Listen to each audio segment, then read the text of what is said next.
오늘 저와 여러분들이 쉬는 하나님의 말씀 마태복음 13장 44절로 52절까지의 말씀입니다.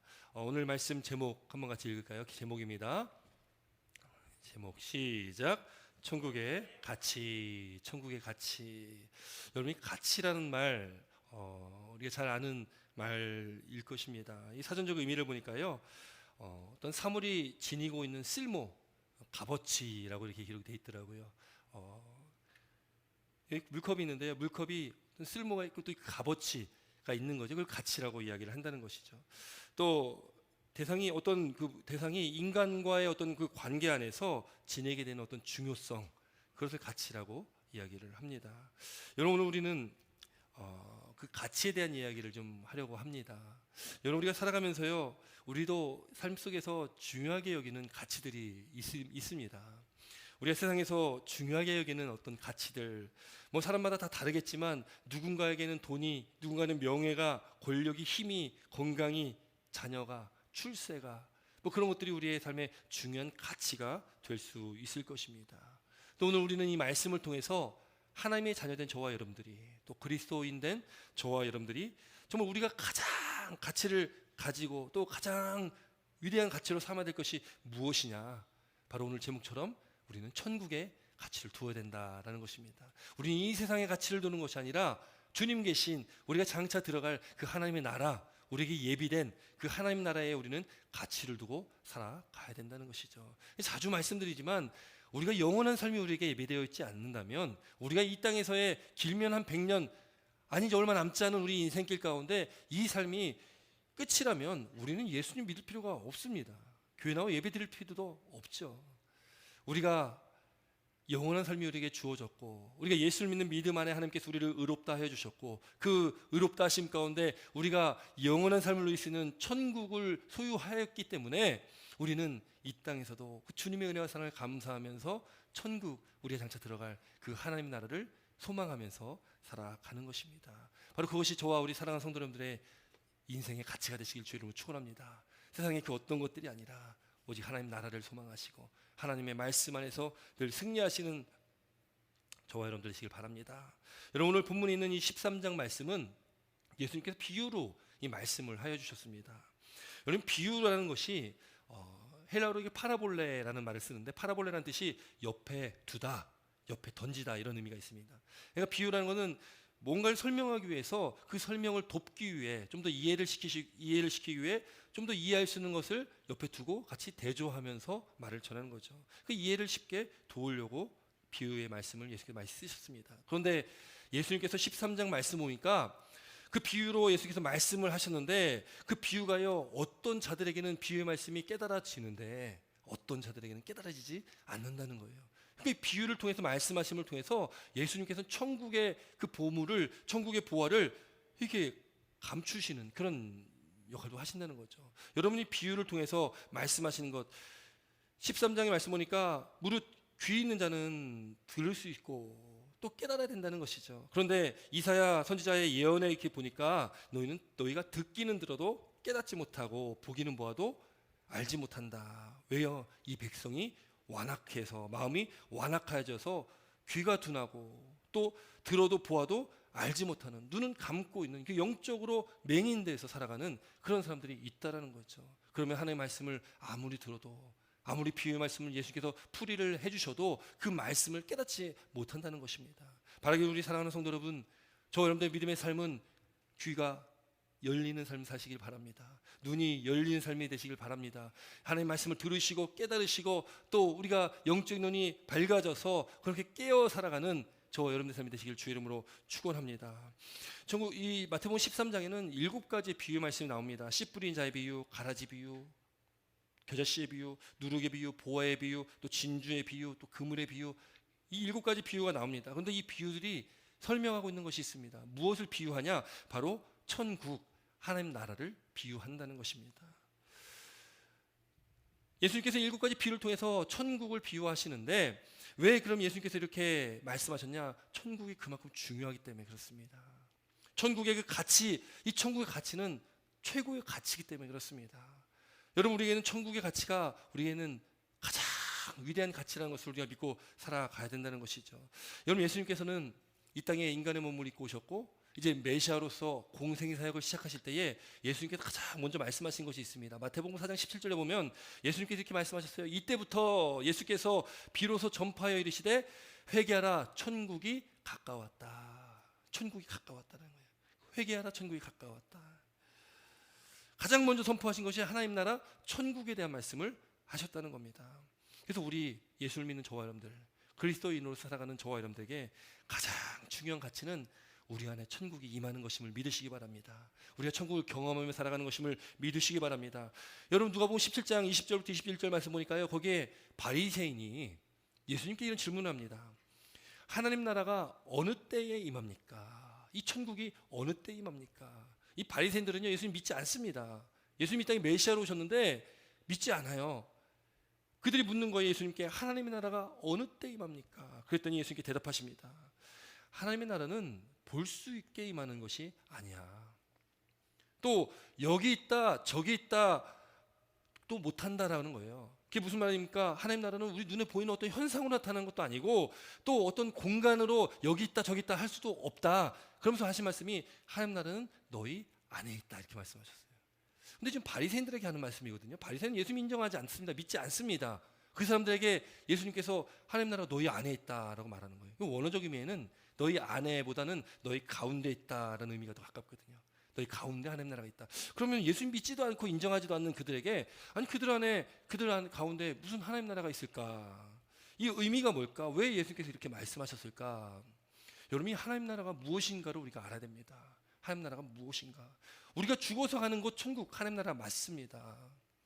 그런데 이 땅에서도 예수님께서 천국을 비유하시며 우리에게 말씀하신 것은 이 땅에서도 우리에게 그 천국을 경험해라, 천국을 좀 맛봐라. 그 무슨 말일까요? 그러면 이 땅에서도 천국이 우리한테 임하고 우리가 천국의 삶을 살아갈 수가 있다라는 것을 말하고 있거든요. 그럼 그 천국이 뭘까요? 예수님께서 말씀하셨죠. 회개하라, 천국이 가까웠다. 여러분이 하나님 나라의 천국은요, 예수님께서 말씀하신 것처럼 어떤 눈으로 보이는 현상도 아니고요, 여기 있다 저기 있다 하는 어떤 공간적인 문제도 아닙니다. 하나님 나라는 하나님의 통치가 있는 것, 하나님께서 다스리는 것, 그것이 하나님 나라라는 것을 믿으시기 바랍니다. 여러분, 하나님 나라가 우리 안에, 우리 가운데 임한다는 그 말의 의미는 뭐냐? 우리가 예수 그리스도를 믿고 우리 안에 성령께서 내주하시고 우리가 깨닫게 되는 것이 하나님께 내 안에 계시고 예수님께서 내 안에 계시다는 것을 깨닫게 되거든요. 주님께서 내 안에 계시고 우리가 그렇게 하나님께서 나를 다스리시고 나를 통치하시면 하나님 나라는 어디 있는 거예요? 내 안에 있는 겁니다. 예수님께서 그래서 우리에게 그 하나님 나라를 좀 경험해봐라, 맛봐라라고 말씀합니다. 물론 그 나라, 하나님 나라는 완전하지 않습니다. 그 완전한 하나님 나라는 우리가 장차 들어갈 하나님 나라겠죠. 예수님께서 이 땅에 재림하실 때 임할 그 하나님 나라겠죠. 그런데 우리가 이 땅의 삶을 살아갈 때에 그 천국을 좀 맛봐라라고 말씀하는 거예요. 여러분, 천국을 맛보셨습니까? 경험해 보셨습니까? 도대체 무슨 맛일까? 천국을 경험하는 것이 뭘 얘기하는 걸까? 여러분, 천국을 소유하셨습니까? 천국이 여러분의 것입니까? 한 세 분 대답하시는 것 같은데요. 여러분, 우리에게 예수님께서 말씀하시는 거 천국을 맛봐라. 앞서 말씀드렸듯이 천국이라는 건, 하나님 나라라는 것은 통치의 개념입니다. 우리 안에 주님께서 계시고 하나님께서 나의 주인이시고 나의 왕이시고 나의 주권자이시면 우리 안에 천국이 임했다는 것을 믿으시기 바랍니다. 그럼 우리가 천국을 맛보는 겁니다. 하나님께 나의 주인이시고 나의 왕이시면 여러분, 뭐가 두렵고 뭐가 염려하고 뭐가 근심이 되겠습니까? 하나님이 나의 왕이시고 나의 모든 걸 주관하시는 분이신데, 여러분, 우리 안에 천국이 임하면요, 예수님께서도 늘 말씀하셨죠. 염려하지 마, 근심하지 마, 두려워하지 말라. 내가 너와 함께한다. 여러분, 하나님 나라 우리 안에 임하면 그 은혜가 있는 것입니다. 우리 삶 가운데는 여전히 끊임없는 힘든 일들이 있죠. 환난과 역경과 어려운 일들이 끊임없이 닥쳐옵니다. 그러나 그 어려움 가운데도 늘 우리를 붙잡아 주시고 늘 우리와 함께 하시는, 우리를 지키시고 보호하시는, 우리를 돕는 손길, 우리와 함께 하시는 하나님이 저와 여러분의 하나님 되셔서 우리 안에 함께 하시니 우리가 바로 천국이고 하나님 나라가 우리 가운데 임했다는 것을 믿으시기 바랍니다. 여러분, 이 바리새인들이요, 하나님 나라가 어느 때 임합니까? 어느 때를 물었는데 이미 하나님 나라가 그들 눈앞에 임했는데, 그들 손을 뻗으면은 그 예수님이 손에 잡힐 만한 그 거리에 있는데 그들 알지 못하는 거예요. 왜요? 귀가 막히고 눈이 어두워져가지고 이 땅에 오신 하나님의 아들이신 그 메시아를 알지 못합니다. 인정하지 않습니다. 믿지 않는다는 거죠. 여러분, 우리가 어떤 인생을 살아야 됩니까? 바리새인과 같은 삶을 살아야 되겠습니까? 아니면 우리가 그 주님을 눈으로 보고 귀로 듣고 그 주님 우리 안에 거하셔서 우리가 그 천국을 맛보며 살아가야 되겠습니까? 바라기는 천국을 경험하시고 우리 안에 있는 그 천국을 늘 깨닫고 그 은혜와 사랑 가운데 거하시는 복된 믿음의 삶이 되시기를 주의 이름으로 축원합니다. 여러분, 그렇게 우리는 하나님을, 예수님을 영접하고 주님과 함께 살아가야 됩니다. 하나님 나라 우리 가운데 임하였습니다. 그런데 오늘 본문 44절 말씀부터 보면은 천국은 마치 이런 곳이다라고 우리에게 소개를 합니다. 천국은 어떤 곳이냐? 오늘 44절부터의 말씀 보니까 세 가지 비유가 나옵니다. 먼저 44절 말씀 한번 읽어볼까요? 44절입니다. 시작.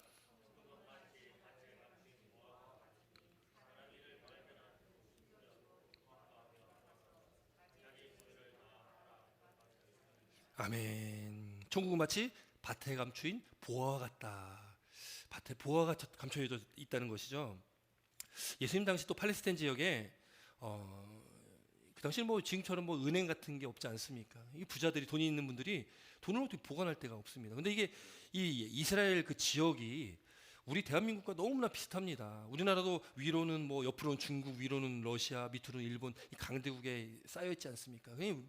우리나라 역사 속에 끊임없이 외세 침략이 있었지 우리나라는 사실 이렇게 공격 누구 쳐들어가 본 적이 별로 없거든요. 거의 다 대부분이 침략당했던 거지.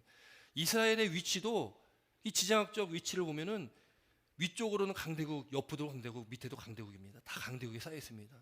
또 위에 있는 강대국이 밑에 있는 위에 아수르라는 나라가 구약이 있었거든요. 이 아수르라는 아시아라는 엄청난 강력한 나라가 있을 때 밑에 이 애국과 전쟁을 하려면 꼭 이 이스라엘을 지나가야 되는 거예요. 그 땅을.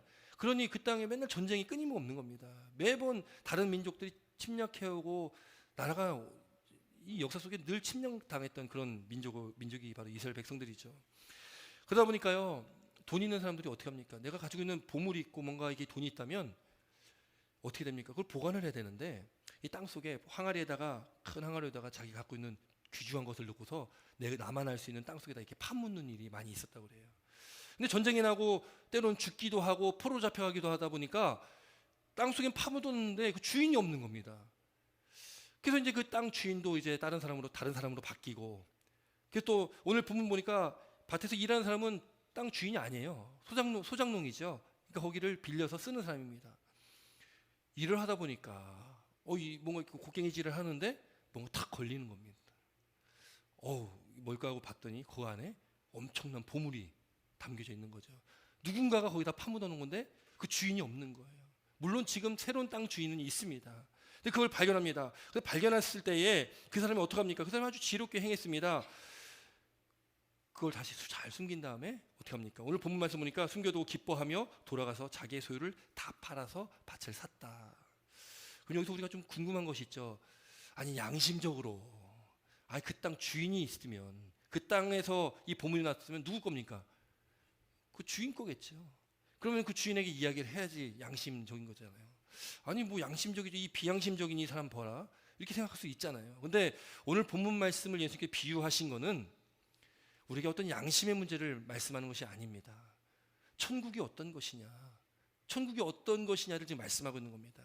그러니까 우리가 이 사람의 뭐 양심을 따질 필요가 없는 거예요. 그냥 천국은 이런 것이다라고 우리가 말씀하는데, 천국은 어떤 것이냐, 마치 밭에 감추어진 보물인데 그게 천국이라는 거예요. 그 보물을 발견했습니다. 발견했어요. 그리고 그 보물을 발견하고 어떻게 합니까? 중요한 것은 그 다음에 말씀해요. 뭐라고 말씀합니까? 자기의 소유를 다 팔아서 그 밭을 사느니라. 이 말씀이 핵심적인 말씀입니다. 자기의 모든 소유를 다 팔았다. 다 팔았다는 것이 무엇입니까? 자기 소유를 다 팔았다. 가지고 있는 모든 것을 다 팔아서 그 밭을 샀다는 거예요. 왜요? 그 안에 감추어진 보물 때문에. 여기에는 자기 희생이 있는 것입니다. 내 것을 다 팔아야지만이 그것을 살 수 있는, 내가 다 내 것을 다 내려놔야지만이 얻을 수 있는 희생이 따르게 된 겁니다. 물론 이 보물의 관점에 봤을 때 보물은 뭐 희생이 아니죠. 또 보물을 얻은 것이니까 어쨌든 자기가 내려놔야 될 것들이 있는 것입니다. 여러분, 그 다음에 나오는 45절, 46절도 비슷한 말씀 같아요. 한번 다시 같이 읽겠습니다. 45절, 46절입니다. 45절, 46절입니다. 시작.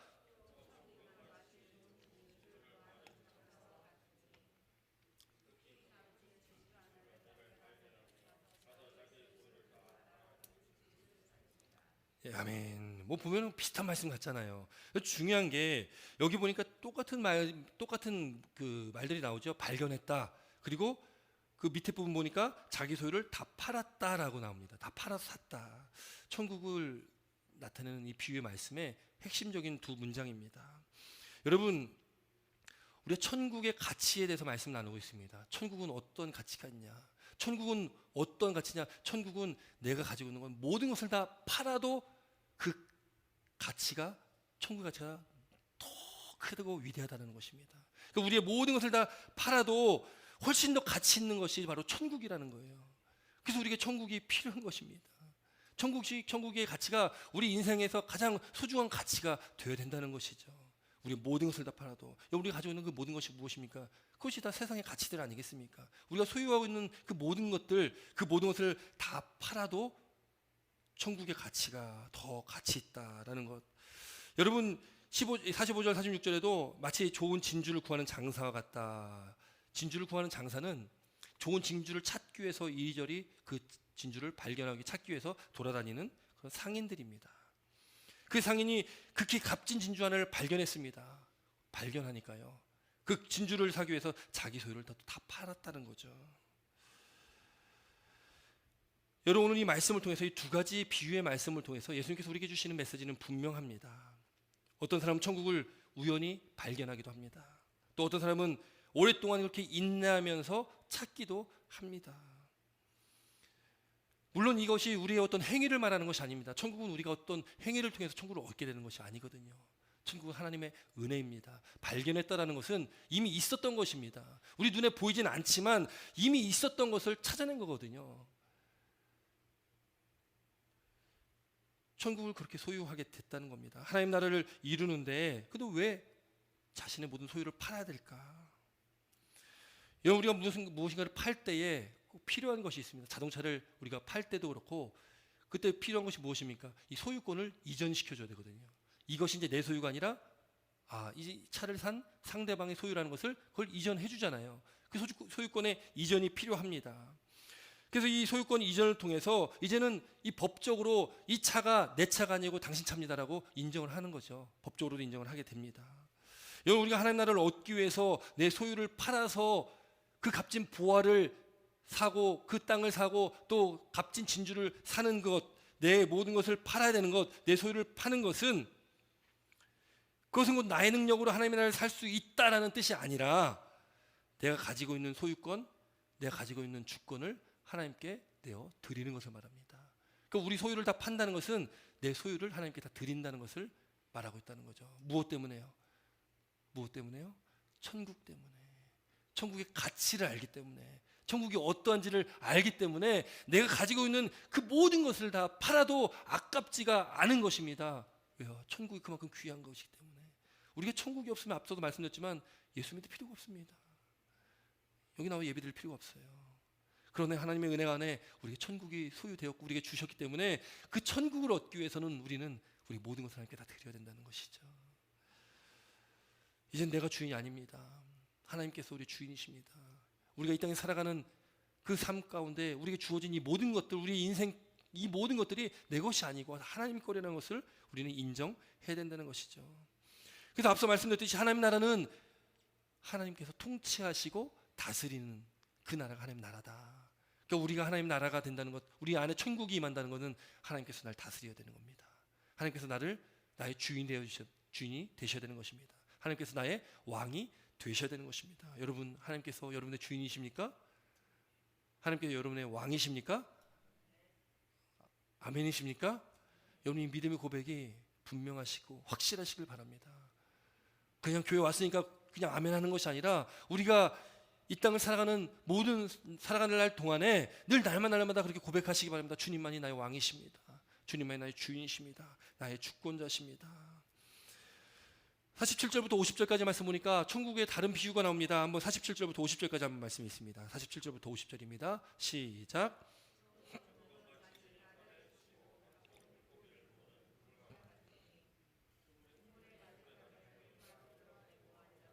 좋은 것은 그릇에 담고 못된 것은 내버리느니라.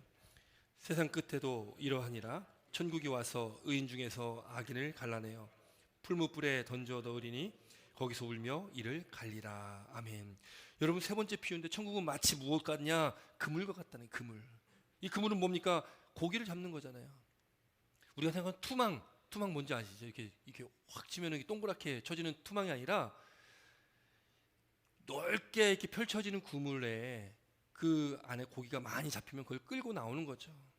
그 그물에 고기가 가득한데 그걸 끌어내어 왔습니다. 그리고 앉아서 어떻게 합니까? 좋은 것과 못된 것을 구별합니다. 나눕니다. 좋은 것은 그릇에 담습니다. 못된 것은 내버렸다라고 기록하고 있습니다. 49절 보니까 세상 끝에도 그러하다. 이 세상 끝이라는 것은 종말의 때겠죠. 마지막 때입니다. 심판의 때입니다. 예수님이 땅에 재림하실 때 아니면 우리가 죽어 하나님 앞에 설 때가 마지막 때고 종말의 때입니다. 그때도 그러하다는 거예요. 천사들이 와서 의인 중에 악인을 갈라낸다라는 겁니다. 이것은 앞서 13장에 어떤 비유가 있냐면 알곡과 가라지의 비유가 있거든요. 알곡은 알곡. 그러니까 이 곡식은, 좋은 곡식은 모아서 곡간 안에 들이고, 가라지, 그 가라지는 어떻습니까? 불에다 불살라버리는 겁니다.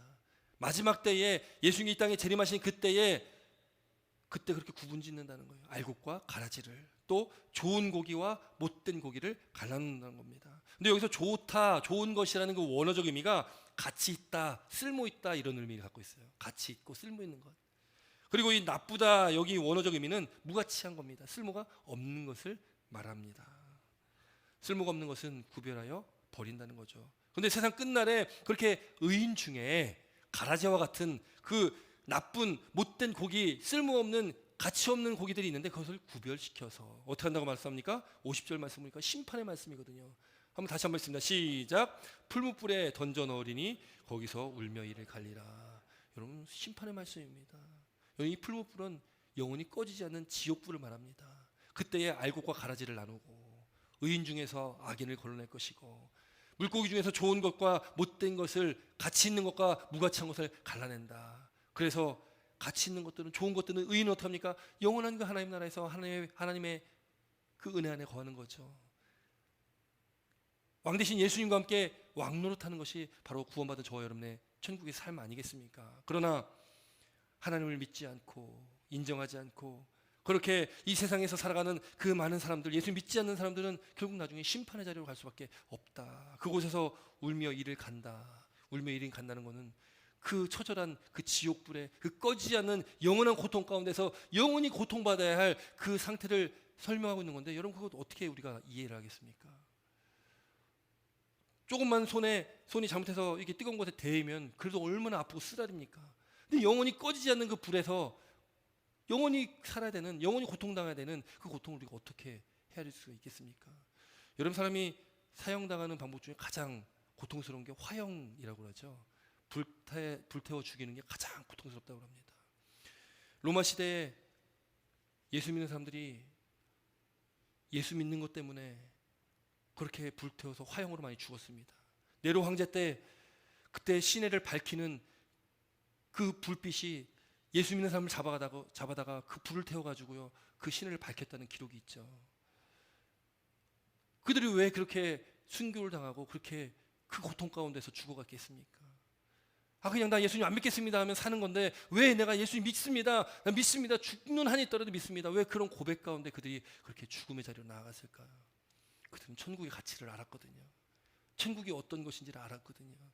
내가 지금 죽는 게, 지금 인생은 끝날지 모르지만, 이 고통 가운데 죽을지 모르지만 이후에 그 천국이 나에게 주어진 것을 믿고 그 천국이 나에게 예비되어진 걸 알았기 때문에, 하나님의 놀라운 그 의의 면류관, 그 상급이 나에게 예비되었던 것을 믿었기 때문에 그들이 그렇게 그 고통 가운데 죽어갔다는 것을 우리가 역사를 통해서 보게 됩니다. 그러나 그걸 알지 못하고 하나님 믿지 않는 자들은 그렇게 그곳 풀무불에서 울며 이를 갈 수밖에 없는 것이죠. 예수님께서 제자들에게 묻습니다. 이 모든 것을 깨달았느냐? 제자들이 대답합니다. 그러하옵니다. 여러분, 우리 말씀을 깨닫는 은혜 있길 주 이름으로 축원합니다. 천국의 가치를 늘 가장 최고의 가치로 생각하고 믿고 우리가 날마다 그 천국을 소망하시며 주님 은혜 안에 살아가시길 주 이름으로 축원합니다. 여러분, 짐 엘리엇이라는 선교사님이 계십니다. 아마 이름을 한번 들어보신 분들이 있을 겁니다. 이 짐 엘리엇이라는 이 선교사님이 이런 유명한 말을 남겼습니다. 제가 한번 읽어드리겠습니다. 잃어버릴 수 없는 것을 얻기 위해 지킬 수 없는 것을 버리는 자는 결코 어리석은 자가 아니다. 조금 말이 애매하죠.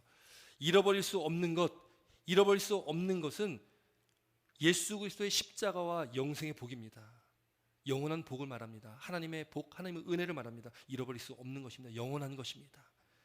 그 잃어버릴 수 없는 것을 얻기 위해 지킬 수 없는 것, 이 지킬 수 없는 것은 우리가 이 땅에서 추구하는 것들이에요. 우리가 영원히 소유할 수 없는 것, 언젠간 다 썩어질 것들, 이 세상에 있는 것들은 언젠간 다 썩어지거든요. 영원한 것이 없습니다. 우리가 죽으면 다 놓고 가야 되는 것입니다. 지킬 수 없는 것들이죠. 잃어버릴 수 없는 것을 얻기 위해 지킬 수 없는 것을 버리는 자는 결코 어리석은 자가 아니다라는 말을 남겼습니다. 영원한 것을 얻고자, 영원한 그 은혜를 얻고자 영원할 수 없는 이 세상 것들을 버리는 것은 어리석은 것이 아니다, 지혜로운 자다라는 말씀이죠. 이 짐 엘리엇이라는 분은, 이 선교사님은 28살의 젊은 나이로 아마존 정글에서 순교당하셨습니다. 이 짐 엘리엇은 시카고의 명문 대학이죠, 휘튼 대학의 수석으로 졸업했던 수재입니다. 앞길이 창창한 분이에요. 28살 아주 젊은 나이입니다. 근데 남미 에콰도르의 그 아마존 그 유역에 거기 선교사로 자원을 했고, 친구 3명과 함께 비행기를 타고 그 당시에 가장 악명 높다고 이야기하는 아우카 부족에 선교를 하기 위해서, 하나님의 복음을 전하기 위해서 비행기 타고 들어갑니다. 그 아우카 부족에 있는 그 지역에 도착했습니다. 거기에 쿠랄라이 강이라는 곳에 비행기가 내리고 그 4명의 선교사님들도 내렸습니다. 근데 그때 아우카 부족이 그 자리에 왔어요. 창을 들고 왔습니다. 그리고 그 4명의 선교사님들을 그 자리에서 찔러 죽였어요. 짐 엘리엇 선교사님은 28살입니다. 하나님의 복음 한마디 전하지 못하고 그냥 그 자리에서 바로 죽었습니다. 근데 그들에게 총이 있었거든요. 총에 총알이 장전되어 있었습니다. 그 총을 사용하면 나 살 수 있습니다. 죽지 않을 수 있습니다. 근데 그 총을 사용하지 않았어요. 그냥 창에 찔러 죽었습니다. 아주 총망받던 인재들이죠. 선교제가 가지고 복음도 전하지 못하고 그냥 그렇게 무모하게 죽었으니, 당시에 시카고의 신문들이요 대서특필을 했습니다. 그리고 신문의 제목을 이렇게 붙였습니다. 얼마나 불필요한 낭비인가. 불필요한 낭비라는 거예요. 얼마나 무가치한 낭비인가라는 거죠. 그렇게 그들의 선교를 비판하는 기사를 실었다는 겁니다. 근데 그때에 짐 엘리엇의 아내였던 엘리자베스 엘리엇이 이렇게 말했다고 합니다. 그런 말씀하지 마십시오. 낭비라니요, 내 남편의 죽음은 낭비가 아닙니다. 그는 전 생애를 이것을 위해 준비했습니다. 바로 이 시간을 위해서 살았던 사람입니다. 그는 하나님께서 주신 자신의 책임을 수행하고 생애 목표를 달성하고 죽은 행복한 사람입니다. 그 아내가 얘기한 거예요. 당시 짐 엘리엇의 아내 이 엘리자베스 엘리엇은 30살이었습니다. 30살이었습니다. 그에겐 딸이 있었습니다. 태어난 지 10개월밖에 안 되는 딸입니다. 남편이 28살에 선교지에서 그렇게 죽었습니다. 얼마나 마음이 아프겠습니까? 앞으로 살 날이 창창한데. 근데 이 엘리자베스 엘리엇이 아내 되는 이분도 선교사님 딸이거든요. 슬픔을 딛고 1년 동안 간호훈련을 열심히 받습니다. 그리고 1년 후에 그 선교지에 가서 죽었던 4명의 선교사 부인들, 그 4명의 부인들이요 다시 그 아우카 부족으로 들어가게 됩니다. 아우카 부족은요 남자들은 죽이는데 여자들은 또 죽이지 않는 그런 게 또 있다고 하네요. 그래서 그 4명의 선교사님 부인들은 죽지 않고 5년 동안 그곳에서 의료 활동을 하면서 도와주면서 이렇게 5년을 지냅니다. 그리고 5년 후에 잠시 안식년을 보내기 위해서 이제 돌아오려고 하는 그때에 그 아우카 부족의 추장이 이 엘리자베스 엘리엇에게 이렇게 물었다고 합니다. 도대체 당신은 누구입니까? 자신들이 누군지를 얘기를 안 했나 봐요. 그때에 엘리자베스 엘리엇이 이렇게 얘기합니다. 나는 당신들이 5년 전에 죽였던 그 남자의 아내입니다. 하나님께서 당신들을 사랑한다는 말을 전하기 위해서 남편이 여기 왔는데 그 남편이 죽고 내가 그 복음을 들고 다시 이 땅에 왔습니다. 그 이후에요, 그 아우카 부족의 초장이 예수님을 영접합니다. 그리고 그 아우카 그 부족이요 다 예수를 믿게 됩니다. 그 엘리에서를 죽인 키모라는 그 사람은 나중에 아우카 부족의 교회 첫 번째 목사님이 됩니다. 여러분이 놀라운 역사적인 사건이 있었습니다. 지금 엘리엇과 그 친구들의 죽음은요, 하나님의 복음을 위해서 죽은 순교잖아요. 근데 그것은 불필요한 낭비가 아니었다는 거죠. 거룩한 낭비였다는 겁니다. 왜 그들이 그렇게 죽을 수가 있었을까요? 왜 그렇게 그들이 무모한, 세상에 봤을 때 참 무모한 짓 아니겠습니까? 왜 그럴 수가 있었을까요? 그들에게는 천국의 가치를 알 수 있었고, 그들이 그 은혜 가운데 살아왔기 때문에 그들이 그렇게 생명을 바쳐서라도, 우리의 인생에 가장 중요한 것이 생명 아니겠습니까? 아무리 돈 많고 아무리 가진 것 많으면 무엇합니까? 생명이 제일 중요한 거잖아요. 가장 중요한 그 생명, 그것마저도 하나님을 위해서 드릴 수 있는 것. 왜요? 천국을 얻기 위해서. 마치 밭에 감추어진 그 보화를 얻기 위해서 나의 모든 소유를 다 팔아야 되듯이, 값진 진주를 얻기 위해서 내가 가지고 있는 모든 것을 다 팔아야 되듯이, 우리 인생 가운데 우리에게 있는 가장 소중한 것들, 내가 가지고 있는 모든 가치들, 그 모든 것들을 다 예수를 위해서 다 내어드리는, 그 천국의 가치를 얻기 위해서 다 내어드리는 그런 믿음의 복된 삶을 살아가는 저와 여러분 되시길 주 이름으로 축원합니다. 천국은 그만한 가치가 있다. 그 천국을 소망하시길 주 이름으로 축원합니다.